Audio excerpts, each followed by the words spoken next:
Should there be, and do the majority of Sly Cooper fans really want a Thieves in Time Part 2? It would be so phenomenal to get a true follow-up to Thieves in Time, being that it would answer the now age-old question, how the fuck does Sly get out of Egypt? As if the continuation of this bizarre cliffhanger, or the explanation for this bizarre ending, would actually be mind-blowingly entertaining, and even if it was entertaining, it certainly wouldn't make sense. Any more sense than Thieves in Time already makes. But fuck it, let's dissect this cliffhanger since it's such a hot topic in the community, and it should go without saying that I'm going to be running some aimless Thieves in Time gameplay throughout this piece because there is only one clip of Sly in Egypt, but in short, it's my personal belief that there was never a thought-provoking or remotely interesting concept for how to follow this ending to Thieves in Time. I think it was a cliffhanger for the sake of having a cliffhanger, without it being a true glimpse into legitimate possibilities for the next game. If anything, it would suggest that the next Sly Cooper game, had there have been enough success for one to be seriously considered, would be a continuation of the time travel story. How could it not be? Being stranded in ancient Egypt is a rather huge ordeal, don't you think? It begs an explanation that isn't just summed up in the intro of the next game, like,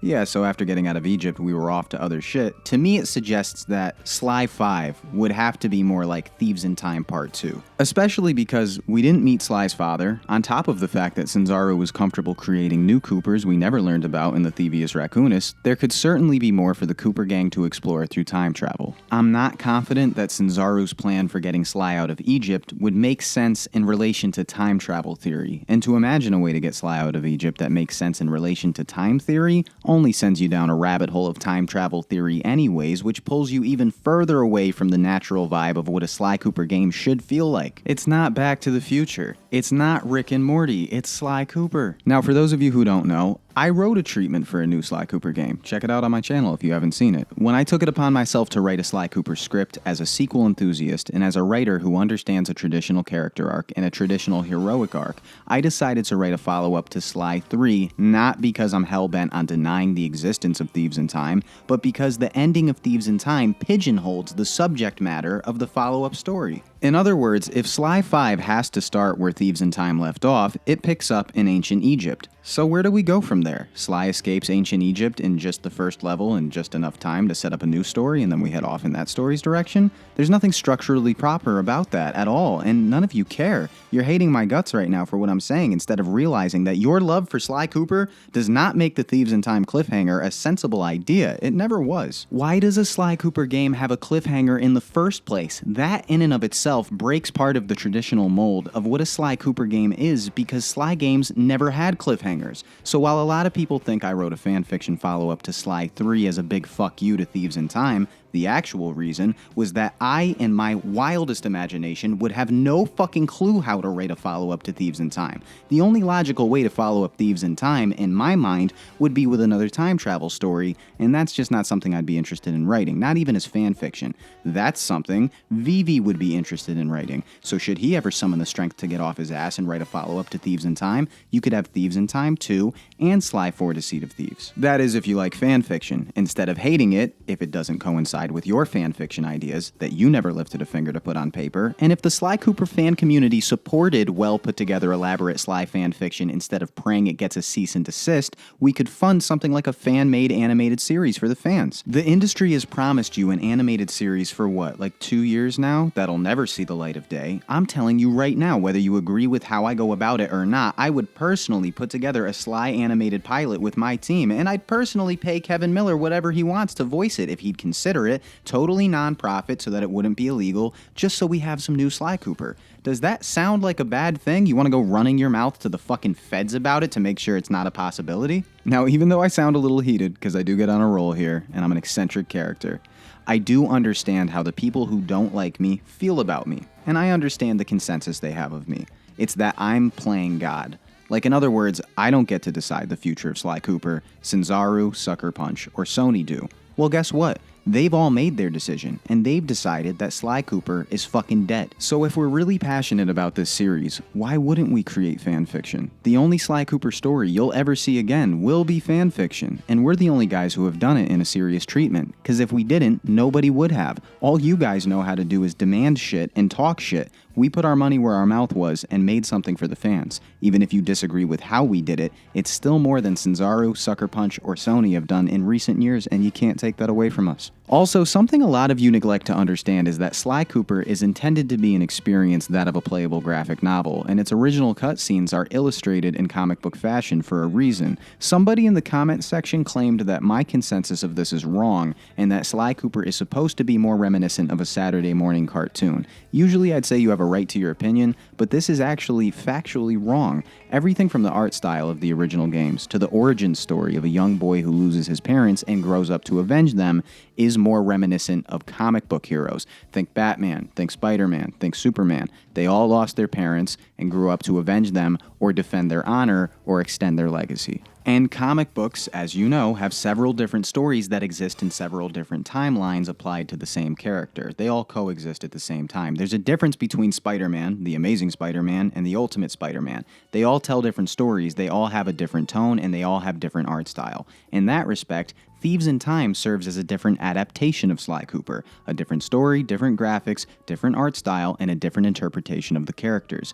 Thieves in Time is the Saturday morning cartoon, at least in respect to its tonality, and the Sly trilogy is the graphic novel inspired by heist movies. So my team and I took a stab at a follow-up to Sly 3 and have ideas for a Sly 5 that feels canon to the trilogy and our fanfiction follow-up. So let Vivi write Thieves in Time 2 and Thieves in Time 3, and that will serve as the time travel trilogy of Sly games, a different adaptation. Another series that coexists with the original series, just like comic books do, since Sly Cooper is supposed to be a playable graphic novel, because logically that's the only way to follow up Thieves in Time.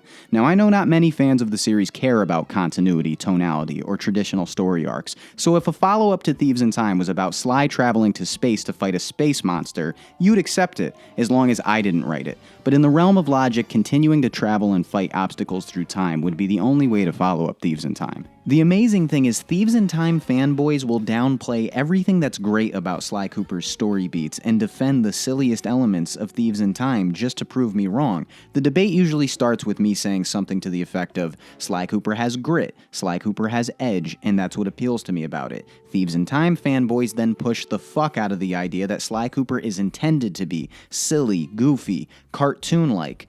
Well, it's like, if that's what interests you about Sly Cooper, then what does that make you, a toddler? You like Sly Cooper because of the amazing Cooperoni!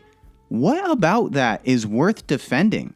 Do you feel strong, like getting on your feet, like, fuck you, man! The amazing Cooperoni, it's fucking awesome! You're just mad, man. You're just a hater. You don't understand the brilliance of fucking dumb shit. Remember the villain that liked lollipops? I fucking love lollipops! It's relatable! Fuck you, man! There's atmospheric qualities in the original trilogy that literally send a chill down my spine. You know why? Phenomenal storytelling. What are these guys trying to suggest? That I'm some fucking lunatic who's been playing some goofy kids game for 20 years and hallucinating the idea that it actually has some mature and well thought out story beats? I actually had a Thieves in Time fanboy point out to me over the course of a 6-paragraph comment that Sucker Punch developers have quoted Batman the Animated Series as being an inspiration for Sly Cooper. He neglects, of course, to point out that so were classic noir films and heist movies. That's something B-Mask touched on in great detail, and nobody has an issue with B-Mask, but even bringing up the Batman example.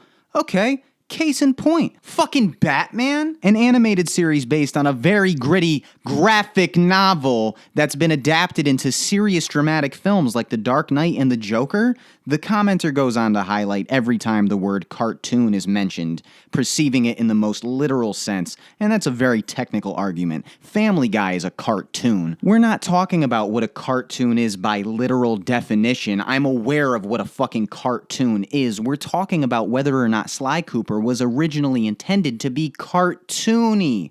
Like Daffy Duck, not fucking Batman, which is arguably the edgiest mainstream superhero ever. It can exist in the comic books, in cartoons, and in mainstream film, where we assume this to be a real-life scenario and add grit and drama that couldn't exist in the comic books. Have you seen The Joker? They could do the same thing with Clockwork. Why not? The material's there. Clockwork's a fucking madman. You know they make cartoon porn, right? Is that automatically lighthearted and family-friendly just because it's in cartoon form? Many Batman fans have complained that Batman isn't supposed to kill anyone, but among the hardcore Batman fans, they wanted a more serious and badass approach. And what about the first movie? You're saying he didn't kill anyone? What about the guy who bashes his head in the bell and throws down the cathedral?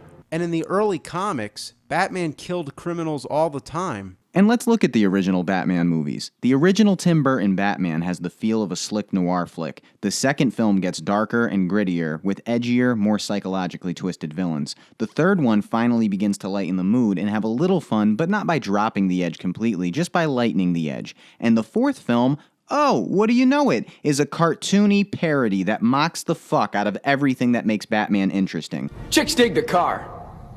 This is why Superman works alone. The amazing Cooperone! It sounds like bad Italian takeout. As if it was made solely for children, like a cartoon for 6-year-olds. Villains you can't take serious, dialogue that's even harder to take serious, and since it's part 4, there you have it. I'll agree, Sly Cooper is comparable to Batman. Now just imagine if when the Dark Knight movie and the Joker movie came along, Batman fans insisted that Batman and Robin, the cheesiest Batman parody movie that exists, is the installment that really shines, and that this style would be preferred to what they did in the Dark Knight and the Joker movie. That would never happen, because Batman fans are sensible.